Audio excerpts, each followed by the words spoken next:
Okay, Eddie, you went to your parole officer this morning.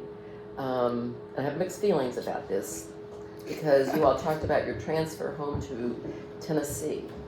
And so what did he tell you? What's the good news? Good news for me would be that it's going to be 6 months or something, but what's the good news for you? The good news for me is that it's kind of good news and it's kind of worse news because it could be 7 days. Okay. Next Wow. Tuesday I could move. Okay. Which brings up a lot of feelings. Mm-hmm. And the reason why is like my hometown in Tennessee is where I've become an addict, where I lived as an addict, and all the people, places, and things are related to addiction and struggles and the criminal life that I did.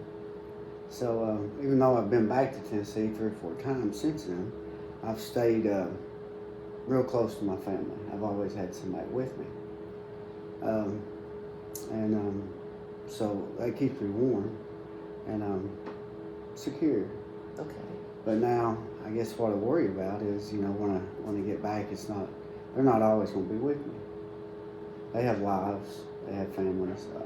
I don't know. They love you, and there are a bunch of them. You've got some hovering sisters and all those sweet nieces and family. But one of the things I think has happened, you have changed, and maybe the community hasn't. So I think that is like worrisome. That's a good definition of, I think, what you're feeling. But you have gone back, and when you've gone back, what have you done? I've spent quality time with my family. What I missed the most in prison, or while I was away in prison, was my family. Mm-hmm. I think going away and being away from them so long, I never realized growing up, how much I loved them, how much I missed them, and how big a part they should have been in my life. And when you get away from them, you miss it and you want it. And so I'd say 90% of the time that I'm down there, I'm spending it with them. Whatever they want to do. A few things I want to do. I missed the mountains, so I had to go see the mountains. Yeah. But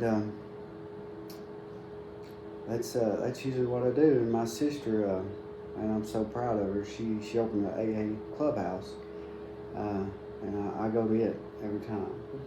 I want to support my family and their beliefs and their thoughts and their desires any way I can. Well, I know you also have some other supportive people. You just got off the phone with Pat. Yes. So you have, this is a lady that you've known forever, and so you have like a spiritual support system too.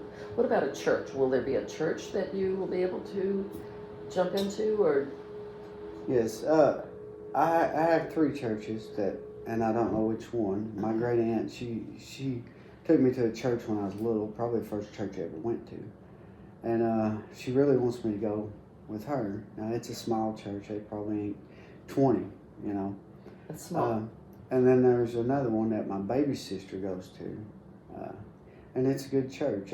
The preacher, or one of the preachers there, not the pastor, he was like me. He got locked up for addiction, and he's changed his life. And I never will forget him, the influence he had on me, because he'd come into prison and jail down there all the time. Every week he's consistent preaching.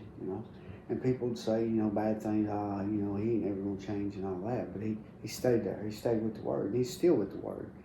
He's very powerful, and he can relate. I can relate easily. Yes. To him.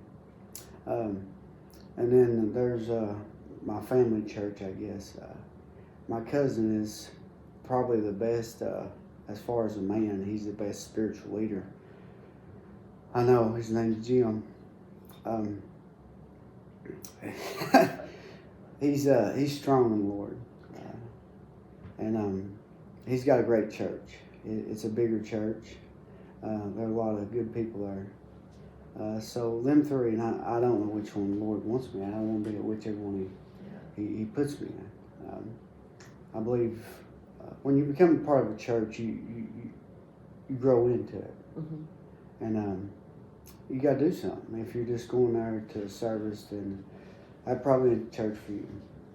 Right. That's the way I believe. You know, that's one of the things that we've done together. We've gone to church on Sundays and really enjoyed worshiping with you. And then we always try to share a meal afterwards, so we can talk about like what's going on and what the message was or whatever. And one of the things I like about the church that we've been attending is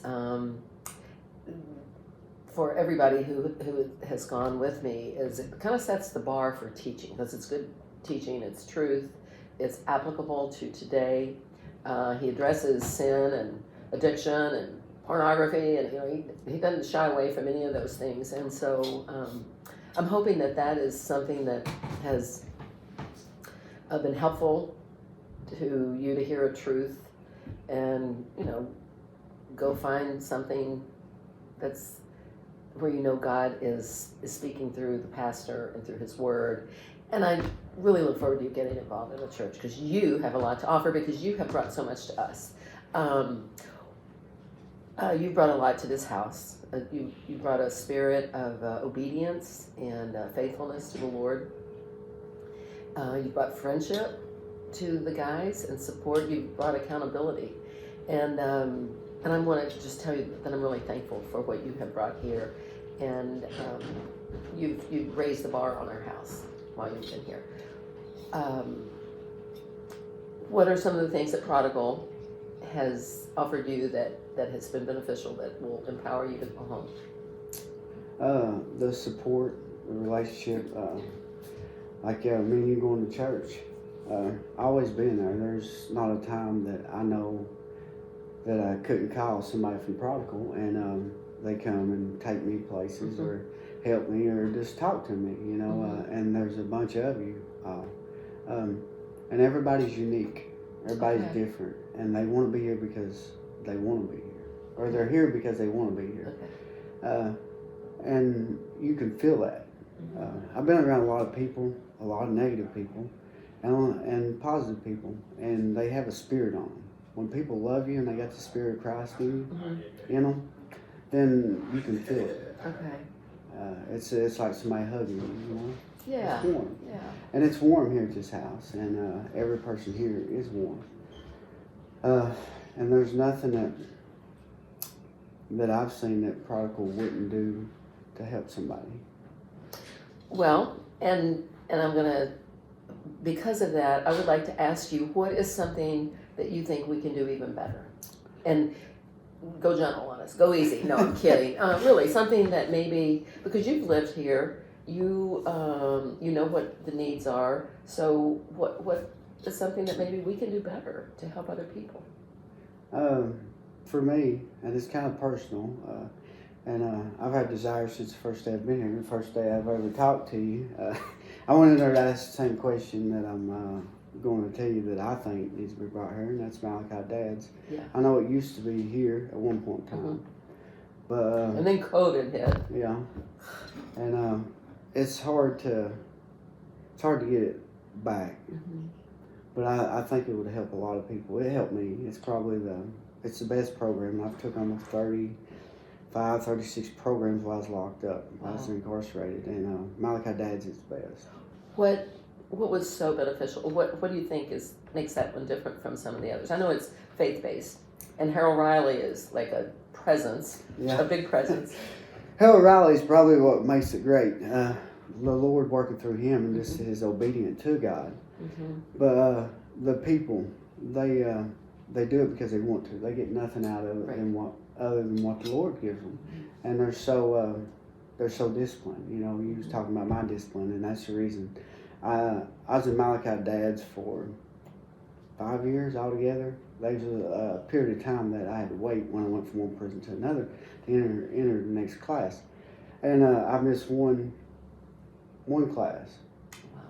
Wow. And the reason why is the guard wouldn't let me out. We was on a partial lockdown, and he wouldn't let me out because I missed a 5-minute movement. So they hold you accountable by different than I really can't explain it. When they ask you where's you been, what was you doing? You should have been here instead of jumping all over you. They ask questions, and them questions they really get to me. Okay. And to me, that's when the Lord works. You know, when you question yourself, you hold yourself accountable, you check yourself. And I try to do that, and I learned that through Malachi Dads. That's why that would be good here, the accountability and the and everybody being on the same page, and then having a point of reference to say, hey buddy, you know, the other night we talked about so and so and you didn't live up to it, or you went against it, or whatever. Is that kind of how that works? Because I know when it was here before, there was an amazing brotherhood, and they didn't just, you know, study the program together and the scriptures. They went Christmas shopping, and they would go to dinner, and not everybody had kids, and I know you don't have children. So, but it does something to you. It teaches you how to be a man, doesn't it? It teaches you how to be a man. Mm-hmm. It puts you around men. I'm a visual learner, and I think most people are. Mm-hmm. You can sit here and read a book and go over scripture. Mm-hmm. You can tell me all day, but when I see somebody else do it and live it, and every day be obedient. And the people who were part of Malachi Dads, the ones that I was in, they went through struggles, hardship. Harold Riley lost his daughter, and I couldn't imagine that. And you know, to get up every morning and still want to go into a prison to help somebody, you know, to give them a hope, to give them a future, a vision, that's amazing. And that's really a work of God, you know. That's how God moves, and He that's how He changes people. For me, You know, it's interesting. You mentioned Harold losing his daughter, and that he still gets up every morning. And I will say, one of the things that Prodigal has done for me, my husband died almost 8 years ago, and when he was sick, this is something that kept me getting me up every day and coming, and just the family.